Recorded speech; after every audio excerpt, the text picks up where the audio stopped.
We stand before you this morning following the deeply disturbing developments in the ongoing public hearings on the proposed Constitutional Amendment Bill number 3. What we witnessed yesterday in Harare, and indeed in other parts of the country, cannot be described as a genuine consultative process. Citizens were denied the opportunity to speak, voices were drowned out, and in some instances violence and intimidation were deployed against those expressing dissenting views, including on journalists, lawyers. This is not consultation, this is orchestration. A constitutional process that excludes citizens cannot claim legitimacy.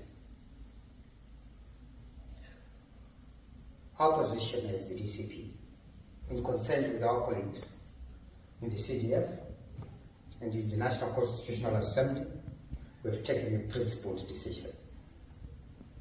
We hereby disengage from the current public hearing process.